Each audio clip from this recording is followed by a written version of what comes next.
Matematikada ham hiyla bormi? What? Albatta, matematikada ham hiyla bor. Keling, hozir bir misol tariqasida siz bilan buni ko'rib chiqamiz. 45 ga 11 ni ko'paytiramiz. Ko'rinishdan bu qiyin, murakkabdek tuyuladi, lekin aslida bu juda ham oson.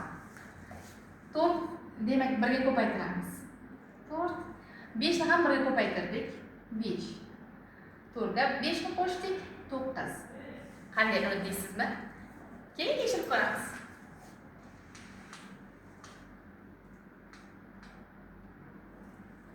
5 kara 1 5, 4 kara 1 4. Xuddi shunday 5 kara 1 5, 4 kara 1 4. Demak 5 tushdi. 9 4. Oson ekanmi?